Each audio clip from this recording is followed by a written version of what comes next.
Hello दोस्तों, नमस्कार। जय हिंद, जय भारत, वंदे मातरम। स्वागत है एक बार पुनः आप सभी का भारत के सबसे बड़े ऑनलाइन प्लेटफॉर्म उत्कर्ष के इस लाइव सेशन में। तो कैसे हैं आप सभी? उम्मीद है आप लोग बिल्कुल स्वस्थ होंगे, मस्त होंगे और टीम उत्कर्ष के साथ मिलकर अपनी तैयारी को बहुत ही बढ़िया तरीके से आगे बढ़ा रहे होंगे।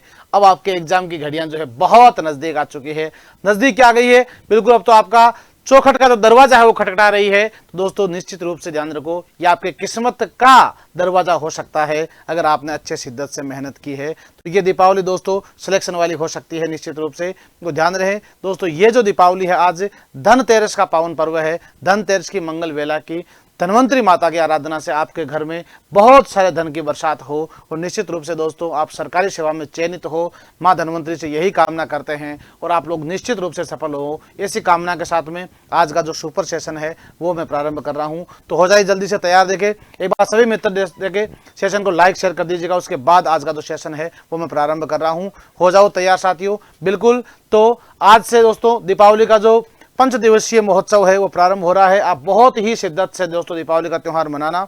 और ध्यान रहे मैं दीपावली के साथ भी मैं रोज आपसे मिलने आऊंगा, वैसे ध्यान रखो आप लोग, क्योंकि एग्जाम आपका 14 से स्टार्ट हो रहा है, इसलिए एक आदमी जो है आपके साथ रहना बहुत जरूरी है। ध्यान रखो आप लोग। तो हमारी टीम पूरी आपके साथ रहेगी ताकि आप में जो कॉन्फिडेंस है वो बना करके रखें हम, और आपका जो डर है उसको मिटाते रहें। तो बिल्कुल आप सभी को धन तेज देखो, धन का भरा हुआ जो ये आपको दिख रहा है मटका, ठीक है, ये मटका निश्चित रूप से आपको मिलने वाला है। ये मटका अगर आपको धन इसमें से निकालना है तो इसके लिए आपको सिलेक्शन लेना ही पड़ेगा। ओके, तो करते हैं प्रारंभ भाई।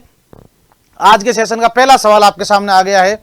आज पोल वोल बाबा कुछ भी नहीं चलाएंगे, ध्यान रहे आप लोगों को, आज सीधा सट बात करते रहेंगे। हाँ, पहला सवाल आ गया है आपके सामने, ये रहा। फ्रांसीसी ईस्ट इंडिया कंपनी की स्थापना कब की गई थी दोस्तों?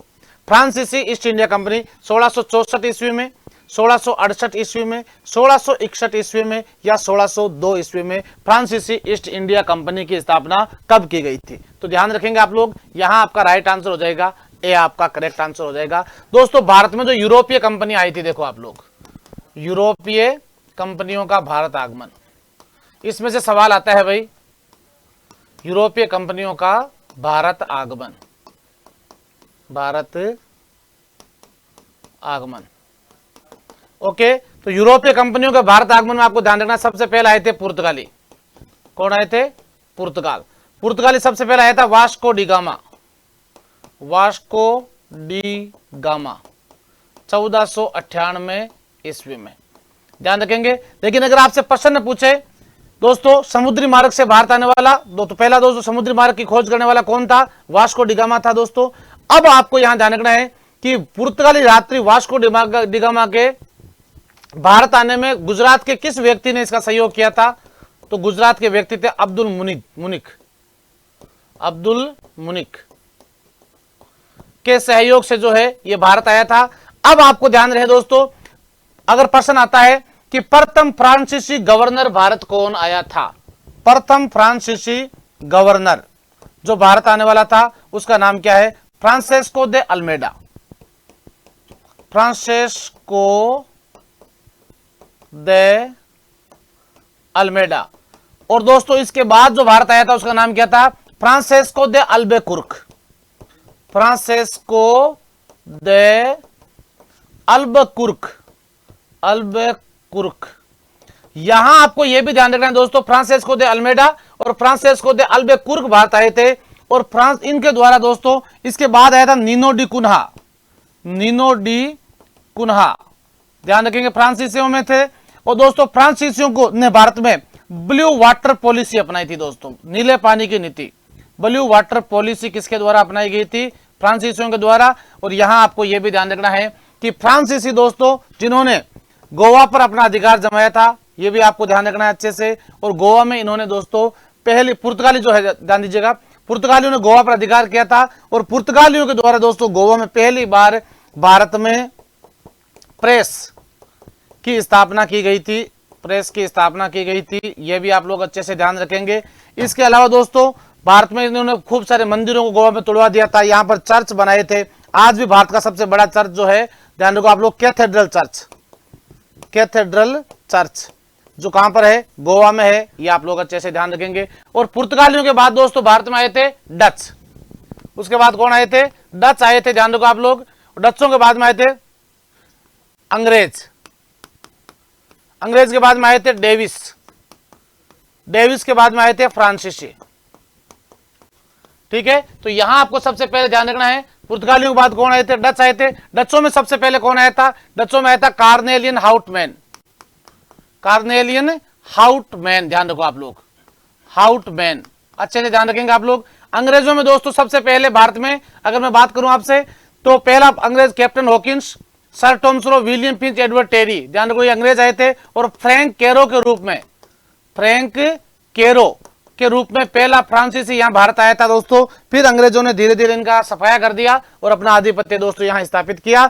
अब अगर प्रश्न आ जाए फ्रांसीसियों ने अपनी प्रथम व्यापारिक फैक्ट्री कहां लगाई थी, तो इन्होंने लगाई थी दोस्तों सूरत में।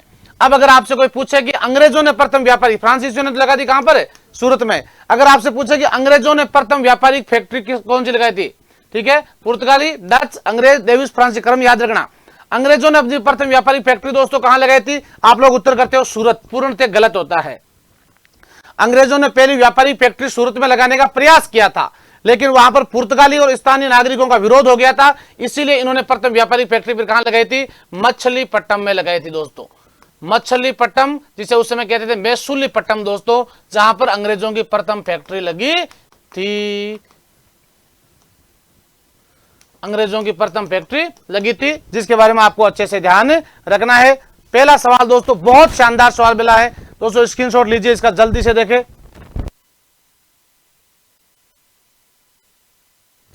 कंप्लीट है। तो पुर्तगाली, देखो भारत में जो विदेशी भारत आए थे, देखो प्राचीन काल में जो आए थे यूनानी, शक, पल्लव और कुषाण, इनका सही क्रम है। इसके बाद में कासिम, गजनवी, गोरी, गुलाम, खिलजी, तुगलक, सैयद, लोदी, मुगल, इसके बाद में पुर्तगाल, डच, अंग्रेज, डेविस और फ्रांसीसी। ये शुरू से लेकर एंड तक इनका सही क्रम होता है, जो आप लोग अच्छे से ध्यान रखना है आप लोगों को।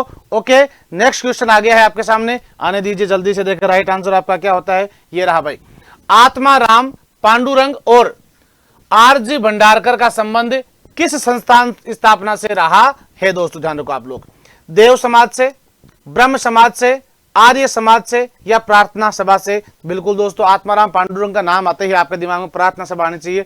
1867 ईस्वी में।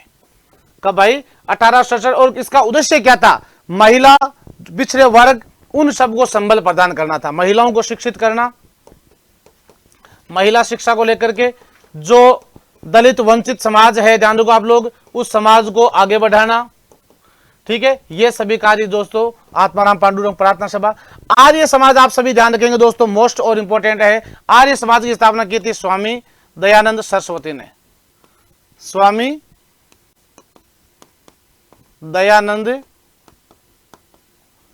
सरस्वती के द्वारा की गई थी। और ध्यान रखें कब, कहां और कहां कब की गई थी, तो ध्यान रखो इसकी स्थापना हुई थी बंबई में, ध्यान रखो आप लोग भाई। और कब की गई थी? 1875 ईस्वी में की गई थी दोस्तों, आपको ध्यान रखना है। और स्वामी दयानंद सरस्वती जी जो है, इनके द्वारा पुस्तक लिखी गई थी सत्यार्थ प्रकाश। कौन सी पुस्तक लिखी गई थी? सत्यार्थ प्रकाश। और यहां यह भी ध्यान रखना, वेदों की ओर लौटो, वेदों की ओर लौटो का नारा किसने दिया था? स्वामी दयानंद सरस्वती जी के द्वारा दिया गया था।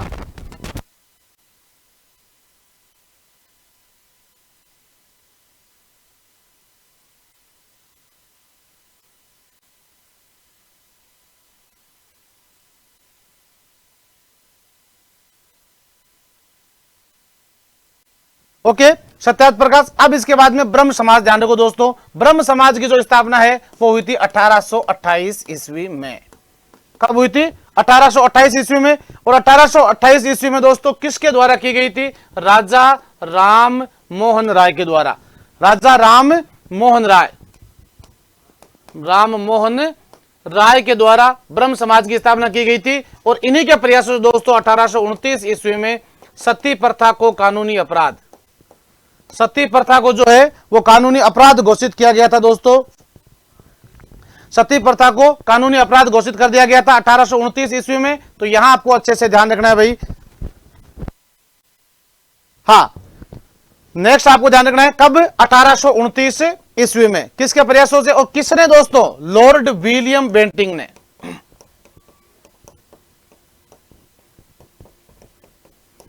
लॉर्ड विलियम बेंटिंग के द्वारा सती प्रथा को कानूनी अपराध घोषित किया गया था।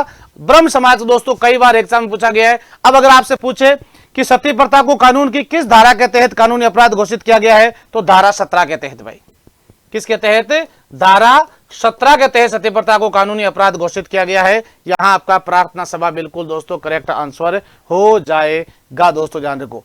ठीक है, अगला प्रश्न आ रहा है भाई आपके सामने, जल्दी से आने दीजिए। देखिए उत्तर आपका क्या रहता है दोस्तों, ये दोनों स्क्रीनशॉट लीजिए, बहुत शानदार क्वेश्चन है दोनों, ध्यान रखो आप लोग।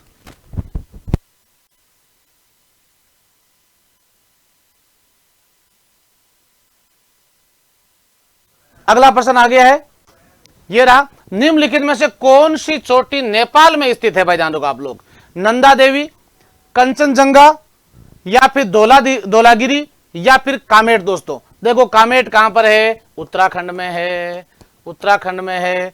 कंचनजंगा कहां है? सिक्किम में है। नंदा देवी कहां है? उत्तराखंड में है। तो दोस्तों पीछे कौन सी रह गई है? धौलागिरी दोस्तों आपका यहां पर बिल्कुल करेक्ट आंसर हो जाएगा। भाई सी आपका यहां पर कामेट चोटी बिल्कुल उत्तराखंड में है, सही है दोस्तों। धौलागिरी जो है ये आपके नेपाल में स्थित है, और नेपाल में ही दोस्तों सबसे ऊंची चोटी है दोस्तों, कौन सी है? तो सबसे ऊंची चोटी है दोस्तों नेपाल में माउंट एवरेस्ट, माउंट एवरेस्ट, ध्यान रखो आप लोग। ठीक है, तो 8,848 मीटर ऊंची, विश्व की सबसे ऊंची, जिसे नेपाल में क्या बोलते हैं? सागर माथा कहा जाता है दोस्तों, सागर माथा। और चीन में बोलते हैं चोलम, चीन में बिल्कुल। तो यहां आपको ध्यान रखना है, सागर माथा कहां हो गई है? नेपाल में दोस्तों, माउंट एवरेस्ट। हां, अब आपसे अगर दोस्तों पूछा जाता है कि भारत की सबसे ऊंची चोटी कौन सी है? भारत की सबसे ऊंची, तो भारत की सबसे ऊंची चोटी ध्यान रखना K2 है, गॉडविन ऑस्टिन। लेकिन अगर आपसे पूछे पूर्णतः भारत में स्थित सबसे ऊंची चोटी कौन सी है, तो वो कंचनजंगा है, सिक्किम, 8,598 मीटर। और ये कितनी है? 8,611 मीटर। बिल्कुल आपको ध्यान रखना है दोस्तों, यहां आपका करेक्ट आंसर क्या हो गया है? धौलागिरी आपका यहां पर करेक्ट आंसर हो गया है। नेक्स्ट आ गया भाई, कितना गजब, काशी विश्वनाथ मंदिर निम्नलिखित में से किस नदी के तट पर स्थित है? ये तो एक ऑफर, अगर ऐसा सवाल आ जाए ना तो ये समझना कि भगवान ने हमें एक ये ऑफर भेज दिया है। ध्यान रखो आप लोग, क्या भेज दिया है? ऑफर भेज दिया है। ध्यान रखो आप लोग कि किस नदी के किनारे स्थित है काशी विश्वनाथ। तो दोस्तों ध्यान रखेंगे, वाराणसी जो है वो गंगा नदी के किनारे स्थित है, मां गंगा के घाट पर दोस्तों काशी बसा हुआ है। तो दोस्तों यहां आपको ध्यान रखना है कि काशी विश्वनाथ मंदिर जो है, काशी विश्वनाथ मंदिर जो है, इस मंदिर का निर्माण किसने करवाया था? मंदिर का निर्माण किसने करवाया था? तो चंदेल शासकों ने, चंदेल शासक धंग के द्वारा काशी विश्वनाथ मंदिर का निर्माण करवाया गया था। ध्यान रखेंगे, धंग जो है दोस्तों ये भगवान शिव का भक्त था, और भगवान शिव की आराधना में ही दोस्तों गंगा और यमुना के संगम पर अपने प्राण त्याग दिए थे, यानी जल समाधि ले ली थी दोस्तों। ये भी आपको अच्छे से ध्यान रखना है। इसी समय दोस्तों इन्होंने, इन चंदेल शासकों के द्वारा, ध्यान रखें कि खजुराहो के मंदिरों, खजुराहो के जो मंदिर है उनका भी निर्माण करवाया गया था, जो भगवान विष्णु को समर्पित है, भगवान विष्णु को समर्पित है दोस्तों। ध्यान रखेंगे, गंगा जो भारत की सबसे लंबी नदी है, सबसे पवित्र नदी है दोस्तों, भारत की सबसे पवित्र नदी है, यह भी ध्यान रखेंगे आप लोग। भारत की राष्ट्रीय नदी भी कौन सी है? गंगा है दोस्तों। और नर्मदा, मां नर्मदा दोस्तों, जिसके ऊपर एक सबसे बड़ा बांध बना हुआ है, कौन सा? सरदार सरोवर बांध, सरदार सरोवर बांध जो भारत का सबसे बड़ा बांध है दोस्तों, ध्यान रखना। कहां बना हुआ है? नर्मदा नदी, गुजरात में। ओके, और सिंधु नदी को दोस्तों ये जरूर ध्यान रखना, इंडस नदी कहते थे वेदों में, ऋग्वेद में, इसलिए भारत का नाम यूनानियों ने क्या रखा था? इंडिया रखा था। लेकिन अब भारत का नाम इंडिया और भारत को लेकर चर्चा है तो भारत हो गया, इसलिए आपके ये प्रश्न एग्जाम में अच्छे से पूछा जा सकता है। यमुना नदी के दोस्तों दिल्ली बसी हुई है, आगरा बसा हुआ है, मथुरा बसा हुआ है, ये आपको ध्यान रखना है। यमुना नदी के किनारे बसे हुए प्रमुख शहरों में नाम आते हैं, तो यहां आपका करेक्ट आंसर क्या हो जाएगा? गंगा। अच्छे से ध्यान रखो भैया, हर हर गंगे। ये देखो दोस्तों वाराणसी का बहुत ही मनोरम, और बनारस का सुनो, बनारस ठीक है, जहां की प्रसिद्ध है जीआई टैग प्रदान बनारसी साड़ी, बनारसी साड़ी खाई के पान बनारस वाला, और यहाँ का पान बहुत प्रसिद्ध है। तो यहाँ आपको अच्छे से ध्यान रखना है। बनारस दोस्तों वाराणसी उत्तर प्रदेश जो है, यहाँ आपको अच्छे से ध्यान रखेंगे बिल्कुल आप लोग ये। और काशी विश्वनाथ कॉरिडोर जो है मोदी सरकार के द्वारा भी बनाया गया है, वो भी बहुत इंपॉर्टेंट रहेगा, जो आपके लिए ध्यान रखेंगे आप लोग। अगला प्रश्न आ गया है, ये रहा, बताओ देखे, भारतीय संस्कृति पर मुगल प्रभाव के कारण निम्नलिखित में से किस शास्त्रीय नृत्य को पुनर्जीवन प्राप्त हुआ था। यानी ऐसा कौन सा शास्त्रीय नृत्य है कि जिसके कलाकार, जिसकी कला विलुप्त हो रही थी और मुगल शैली ने उसको वापस एक बार से क्या कर दिया था, जिंदा कर दिया था। ऐसा नृत्य कौन सा नृत्य है, इनमें से ध्यान रखो। कथकली नृत्य केरल है, या दोस्तों कथक नृत्य यूपी और राजस्थान है, या फिर दोस्तों कुचिपुड़ी दोस्तों आंध्र प्रदेश है, या फिर दोस्तों आपका ओडिसी नृत्य ओडिशा है। तो यहां आपका दोस्तों राइट आंसर क्या हो जाएगा, बिल्कुल सभी का बी आपका यहां पर बिल्कुल करेक्ट आंसर हो जाएगा। मैं आपको बार बार बता रहा हूं दोस्तों, कथक जो है यह उत्तरी भारत का एकमात्र शास्त्रीय नृत्य है, उत्तरी भारत का एकमात्र शास्त्रीय नृत्य है। और यहां पर आपको यह भी ध्यान रखना है कि कथक नृत्य के प्रमुख कलाकार की अगर मैं बात करूं आपसे दोस्तों, तो कथक के प्रमुख कलाकार है बिरजू महाराज और भानुजी महाराज, बिरजू महाराज और भानुजी महाराज, बिरजू महाराज और भानुजी महाराज। और इसके साथ दोस्तों आपको यह भी ध्यान रखना है कि जो बिरजू महाराज और भानुजी महाराज किसके, कथक के। और दोस्तों इसका जो प्राचीन घराना जिसे अपन बोलते हैं आदिम घराना, ध्यान रखो आप लोग, आदिम घराना इसका कहां पर है, तो वो तो है जयपुर में। और नवीन घराना भाई कमेंट करके आप बता देंगे, जो है नवाबों की नगरी लखनऊ उत्तर प्रदेश में। दोस्तों ध्यान रखो आप लोग, ठीक है। तो ये अच्छे से आपको ध्यान रखना है भाई, कथक आपका यहां करेक्ट आंसर है। बिरजू महाराज और भानुजी महाराज को दोस्तों ध्यान रखना, इस कला के लिए सबसे ज्यादा प्रसिद्धि मिली। इसके बाद में आता है लच्छू महाराज, लच्छू महाराज भी अगर पूछ ले बाई चांस किस कला के है, तो कथक घराना, आप कथक नृत्य के प्रमुख कलाकार है। ओके, ये रहा, ये देखो आप लोगों को दोस्तों कथक कला, जिस पर देखो हर आपको यहां पर देखो ध्यान रखना है, कथक नृत्य देखो शास्त्रीय नृत्य क्या होता है, जिसमें स्वर ले ताल सब मिलावट एक साथ होती है। देखो जैसे इसका हाथ एक साथ ऊपर आ रहा है, तो चारों का एक हाथ ऊपर, एक हाथ कमर पे है तो कमर पे ध्यान रखो। अब यूं नहीं कि अपने नागिन डांस करे वैसे, जैसे पड़े लूटे बोटे वगैरह वगैरह, तो वो नृत्य हो गया, ठीक है। वो कौन सा होता है, वो भसीड़ पार नृत्य होता है, ध्यान रखो आप लोग, ठीक है। जो आप लोग और हम करते हैं, ये शास्त्रीय नृत्य की कला होती है एक अपनी, ध्यान रखो आप लोग। शास्त्रीय नृत्य मन से नहीं होता, ध्यान रखो आप लोग, हर किसी से नहीं होता है शास्त्रीय नृत्य। शास्त्रीय नृत्य के लिए दोस्तों कला चाहिए, बहुत ही सुंदर और मनोरम कला इसके अंदर होनी चाहिए, ध्यान रखो आप लोग। अगला प्रश्न आ रहा है भाई, लेकिन मजा तो अपने वाले में आता है यार। अगला प्रश्न, निम्नलिखित में से कौन सा पर्वत सिक्किम में, कौन सा पर्व है सिक्किम में मनाया जाता है, ड्राई जिसे कह सकते हो आप, ये अच्छा प्रश्न है भाई। ओके, सोनम लोचार नृत्य, गांग निवाई नृत्य या शेकरनई नृत्य, इनमें से कौन सा नृत्य है जो है सिक्किम में, जल्दी से आप लोग उत्तर दीजिए, देखे कौन सा नृत्य मनाया जाता है सिक्किम में भैया।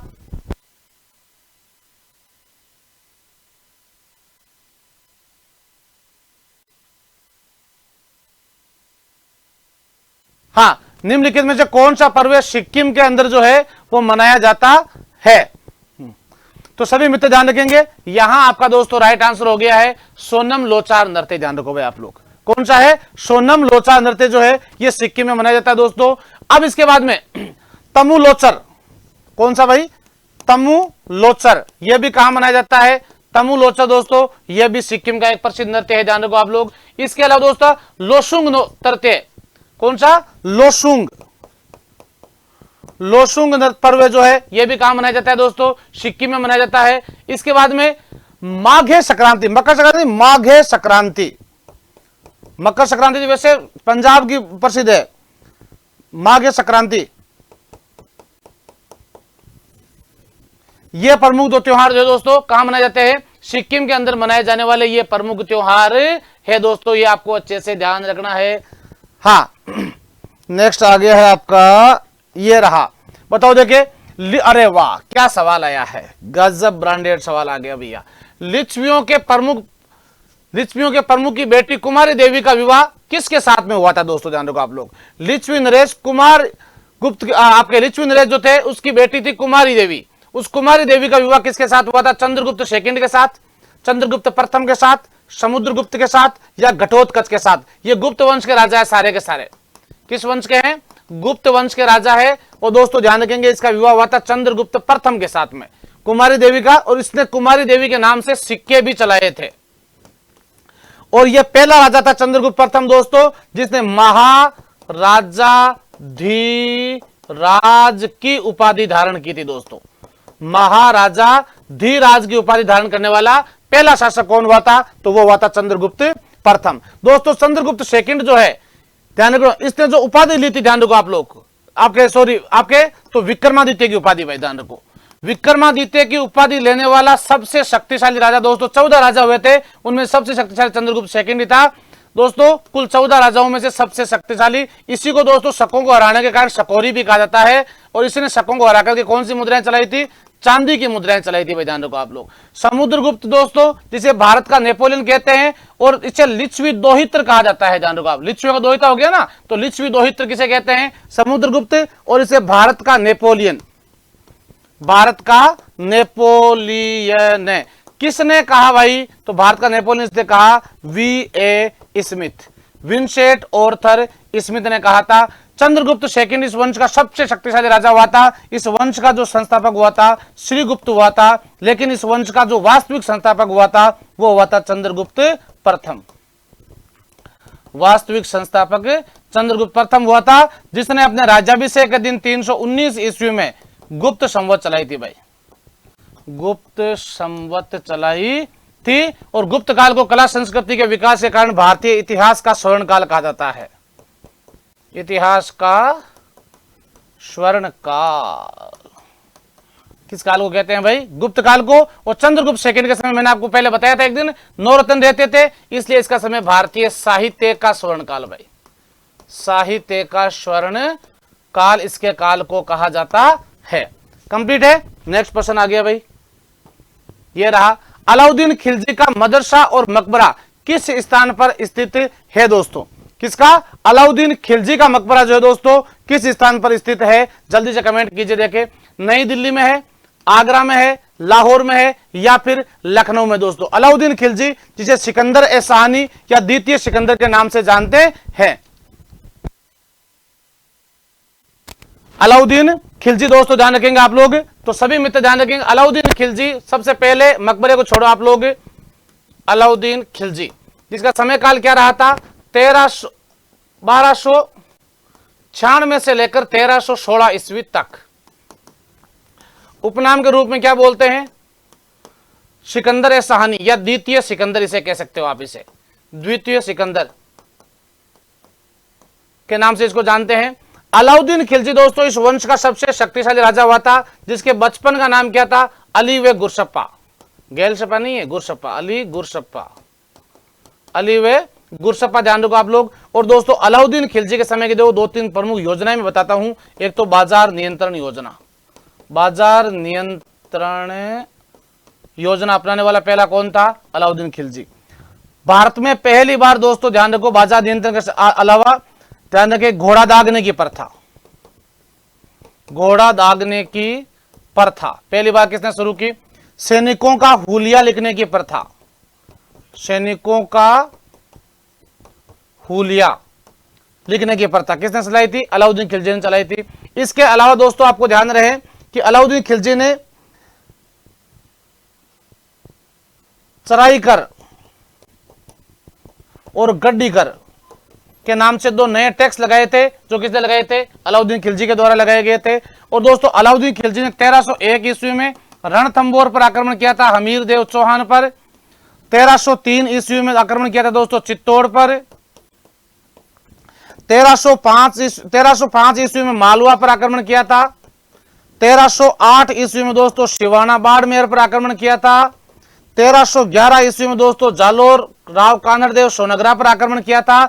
और दोस्तों दक्षिण भारत पर दक्षिण भारत पर दोस्तों अधिकार करने वाला पहला राजा दोस्तों कौन हुआ था सल्तनत काल का, तो वो अलाउद्दीन खिलजी हुआ था। तो यहां आपका नई दिल्ली राइट आंसर है। लाहौर में दोस्तों किसका है, कुतुबुद्दीन ऐबक का, जो गुलाम वंश का संस्थापक था कुतुबुद्दीन ऐबक। तो ऐबक जो है दोस्तों ध्यान रखो आप लोग, इसका मकबरा कहां है, लाहौर में स्थित है। तो नई दिल्ली आपका यहां बिल्कुल करेक्ट आंसर हो जाएगा। अच्छे से ध्यान रखना। आगरा में दोस्तों ताजमहल और एतमुद्दौला का मकबरा दोनों ही कहां पर है, आगरा में है। तो यहां आपको करेक्ट आंसर ध्यान रखना है अलाउद्दीन खिलजी का, नई दिल्ली। नेक्स्ट प्रश्न, 15 अगस्त 1947 को भारतीय राष्ट्रीय कांग्रेस का अध्यक्ष कौन था जब अपना देश आजाद हुआ था? जेबी कृपलानी, पंडित जवाहरलाल नेहरू, मौलाना अब्दुल कलाम आजाद या डॉक्टर राजेंद्र प्रसाद? दोस्तों ध्यान रखो आप लोग, ठीक है। 15 अगस्त 1947 को जब अपना देश आजाद हुआ था तो जेबी कृपलानी दोस्तों इस समय थे अपने कांग्रेस के अध्यक्ष। कांग्रेस पार्टी के बारे में मैं आपको कई बार बता चुका हूं, जिसकी स्थापना 28 दिसंबर 1885 ईस्वी को अंग्रेज अधिकारी ए.ओ. ह्यूम के द्वारा की गई थी। ए.ओ. ह्यूम के द्वारा, जिसके प्रथम अध्यक्ष कौन हुए थे? प्रथम अध्यक्ष थे व्योमेश चंद्र बनर्जी, व्योमेश चंद्र बनर्जी। और दोस्तों प्रथम महिला अध्यक्ष कौन बनी थी? Any be sent, any be sent. और प्रथम भारतीय मूल की महिला अध्यक्ष, तो भारतीय मूल की प्रथम महिला अध्यक्ष बनी थी सरोजनी नायडू, सरोजनी नायडू।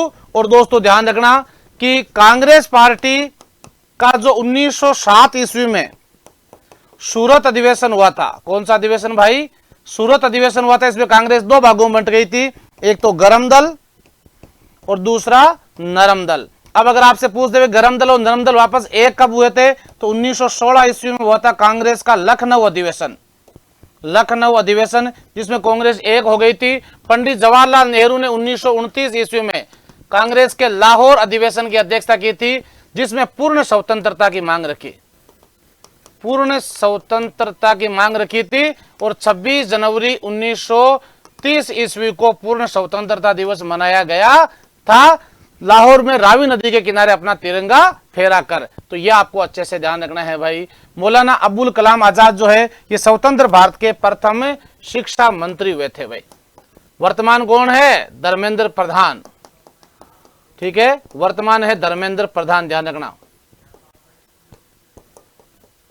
धर्मेंद्र प्रधान वर्तमान में शिक्षा मंत्री है भाई, यह भी आपको ध्यान रखना है।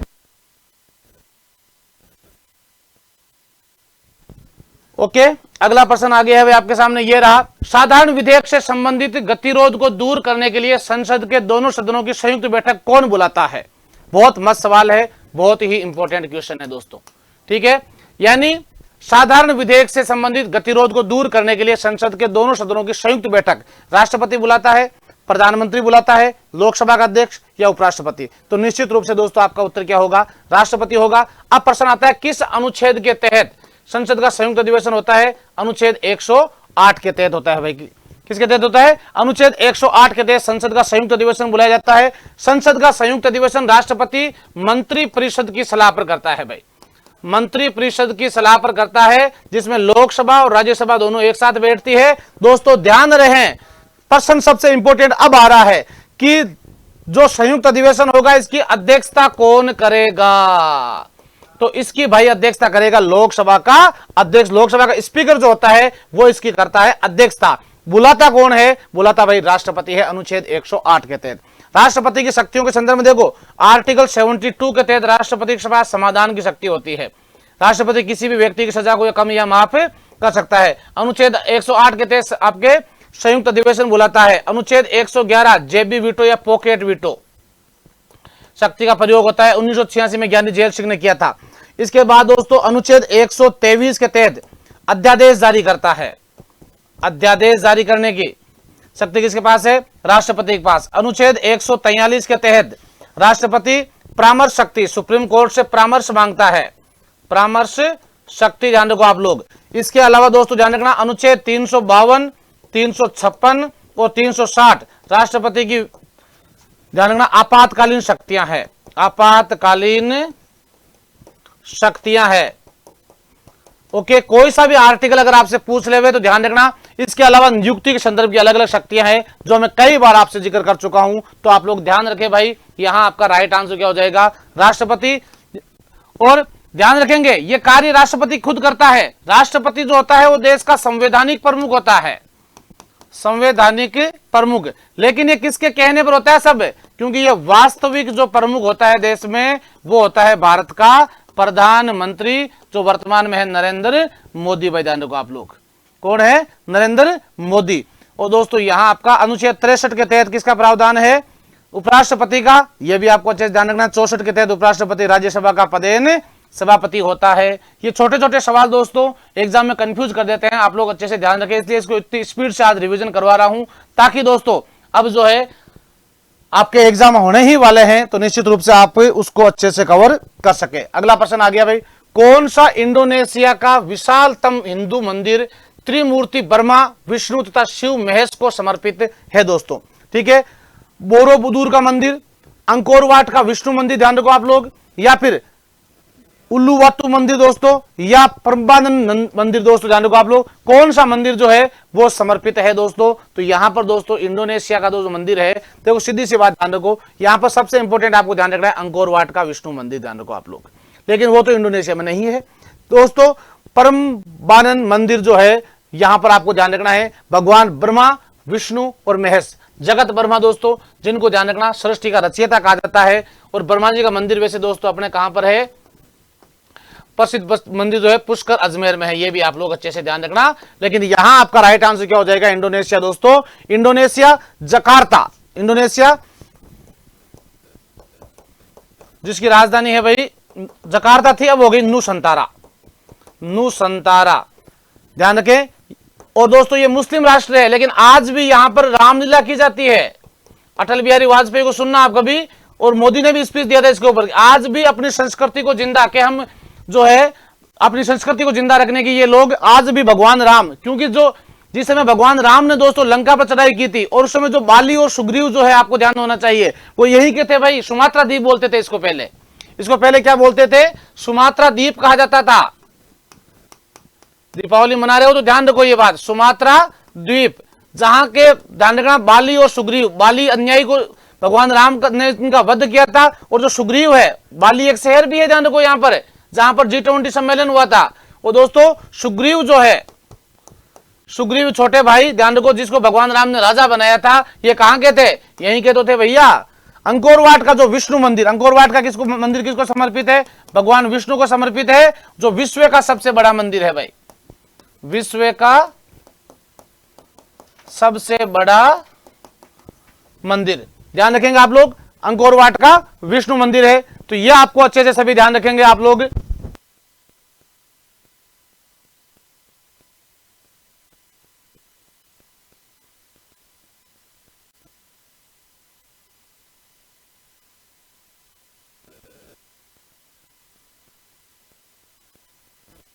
ओके, अब आपको देखो गायत्री मंत्र का उल्लेख ऋग्वेद के किस मंडल में मिलता है, कितना मस्त सवाल आ गया दोस्तों।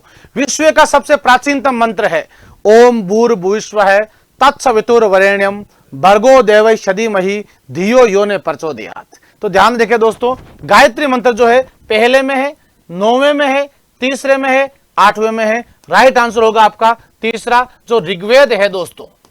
ऋग्वेद विश्व का प्राचीनतम ग्रंथ है, ध्यान रखो आप लोग, जिसकी रचना 1500 से 1000 ईसा पूर्व में हुई थी भाई, 1000 ईसा पूर्व में। और दोस्तों ध्यान रखें, ऋग्वेद में प्रमुख जो देवता है, प्रमुख देवता के रूप में पूजने का साक्ष्य अपन को किसको मिला है, इंद्र, अग्नि और धो, आकाश के देवता के रूप में धो को पूजते थे, इंद्र बड़े देवता। दोस्तों पवित्र नदी कौन सी थी ऋग्वेद की, पवित्र नदी, तो पवित्र नदी थी सरस्वती। कौन सी है, सरस्वती। प्रमुख नदी गंगा नहीं है, यहां पर सरस्वती है। प्रमुख नदी कौन सी थी, तो प्रमुख नदी थी भैया सिंधु नदी, जिसे उस समय कहते थे इंडस नदी, इंडस नदी, ध्यान रखेंगे आप लोग।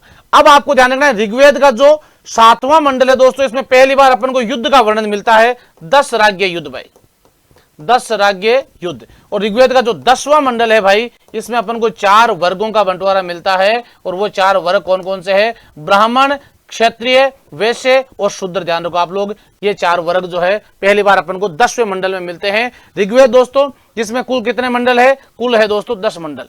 ऋचाएं कितनी है? 10,462 कुल इसके अंदर जो है दोस्तों ऋचाएं हैं। ध्यान रखेंगे आप लोग, ये भी अच्छे से ध्यान रखना। 10 मंडल, 10,400 और 28 सूक्त है। ओके, तो ऋग्वेद के बारे में, ऋग्वेद, यजुर्वेद, सामवेद, अथर्ववेद, वेदों का संकलन किसने किया था? महर्षि कृष्ण द्वैपानंद वेदव्यास जी के द्वारा वेदों का संकलन किया गया था। कुल वेद 4 है और वेदों को समझने के लिए, उनकी भाषा को समझने के लिए 6 वेदांग लिखे गए थे। ये भी आप लोग अच्छे से ध्यान रखेंगे। वैदिक काल में 4 वेद, 18 पुराण, 108 उपनिषद, 2 महाकाव्य और 8 स्मृतियां और 6 वेदांग। दोस्तों ध्यान रखें, ये प्रमुख रचनाएं दोस्तों आपके किस काल में हुई थी? वैदिक काल में, जब भारत में आर्यों ने शासन किया था। और दोस्तों ध्यान रहे कि कल यानी जो छोटी दीपावली का पर्व अपन मनाने वाले हैं और 12 तारीख को अपन दीपावली का पर्व मनाने वाले हैं। 11, 12, 13 और 14 कंटिन्यू क्लास रहेगी, ध्यान रखें आप लोग। और उस क्लास में एमसीक्यू नहीं दोस्तों, उस क्लास के थंबनेल में भी आपको दिखाई देगा कि एक सवाल दोस्तों जैसे जीआई टैग है उसको लेकर के ध्यान रखो आप लोग, ठीक है। एक सवाल आपके देश राजधानी मुद्रा को लेकर के दोस्तों सवाल आता है, तो उसको लेकर के मैंने बना दिया, उस विषय से लेकर के आएंगे आपके लिए। और दोस्तों इसके अलावा वन लाइनर जो क्वेश्चन है, टॉपिक्स जो है वो सिलेक्ट कर रहा हूं और बढ़िया, और कितने जो ध्यान रखो जितने बढ़िया ज्यादा टॉपिक जो एग्जाम में पूछे जाएंगे उनका दोस्तों फुल एनालिसिस जो है वो मैं आपके सामने लेकर के आऊंगा। एक एक शब्द का, एक एक प्रश्न का पूरा पोस्टमार्टम करेंगे। और इस बार दिल्ली जीत कर आएंगे, ये प्रण लेकर के हम निकले थे और इस प्रण को पूरा करने का समय दोस्तों बहुत नजदीक आ चुका है। और अब दीपावली का पर्व भी आप लोग आज मना रहे हैं, तो बिल्कुल दोस्तों आज की जो क्लास है उसको हम यही विराम करेंगे। पुनः धनतेरस के पावन पर्व की आप सभी को बहुत बहुत शुभकामनाएं। मैं दोस्तों पुनः आप सभी का उत्कर्ष परिवार में बहुत बहुत स्वागत और अभिनंदन करता हूं। और हाँ ध्यान रहे, उत्कर्ष जो है दोस्तों, अभी उत्कर्ष के ऑनलाइन और ऑफलाइन जितने भी कोर्सेज है उन पर 90% तक का डिस्काउंट चल रहा है। तो दोस्तों चूकना मत, बाद में मत कहना बताया नहीं था, ध्यान रखो आप लोग, ठीक है। तो यहां ध्यान रखा 90% डिस्काउंट, उसके साथ में 6 माह की अतिरिक्त वैलिडिटी आपको मिल रही है। और दोस्तों फ्री टेस्ट सीरीज भी आपको यहां पर मिल रही है। तो आज ही अपने मोबाइल में जाइए और उत्कर्ष ऐप को डाउनलोड कीजिए और ध्यान दीजिए, अपना गोल सिलेक्ट कीजिए। और जो आपको दोस्तों आपको तैयारी करने का आपका सपना आपने सजोया है उसमें हमारी टीम के साथ आप लोग जुड़िए। और दोस्तों एसएससी जीडी के लिए तो और भी शानदार चीज हम एक खजाना लेकर के आए हैं आपके लिए, ठीक है, जिसमें ध्यान रखो जोधपुर, जयपुर, प्रयागराज और इंदौर की सभी फैकल्टीज जो है वो आपको किसी भी फैकल्टी से आप पढ़ना चाहोगे तो आप लोग पढ़ सकते हो। बिल्कुल इसमें भी आपके लिए केवल एक बार आपको कोर्स लेना है खजाना में। और ध्यान रखो, जो टीचर आपको अच्छा पढ़ाते हैं, जिस टीचर की आपकी लैंग्वेज बहुत अच्छी समझ में आती है उस टीचर से आप लोग पढ़िए। ये टॉपिक वो अच्छा पढ़ाते हैं वो उनसे पढ़िए, हिस्ट्री उनकी समझ में आती है उनसे पढ़िए, प्रयागराज से पढ़िए, इंदौर से पढ़िए, जोधपुर से पढ़िए, जयपुर से पढ़िए या अन्य किसी भी फैकल्टी से। और दोस्तों चारों जगह के जो बच्चे होंगे उनमें आपकी एक टेस्ट सीरीज हम करवाने वाले हैं। उस टेस्ट सीरीज में भी आपकी रैंक जो आपको पता चलेगी, आपको पता चलेगा आप कितना पानी में है कितना बाहर है, यह भी उसमें पूरा आपको मिलेगा। और दोस्तों संपूर्ण जो इस कोर्स जो है उस कोर्स में अभी 90% का डिस्काउंट चल रहा है। तो आप लोग आज ही दोस्तों इस कोर्स को खरीदिए और दीजिए अपने सपनों को नई उड़ान। टीम उत्कर्ष के साथ मिलते हैं अगली क्लास में, तब तक दीजिए आप लोग मुझे इजाजत। पुनः दोस्तों बहुत बहुत स्वागत, बहुत बहुत अभिनंदन, धनतेरस की आपको बहुत बहुत शुभकामनाएं। मिलते हैं कल, तब तक के लिए जय हिंद, जय भारत, वंदे मातरम।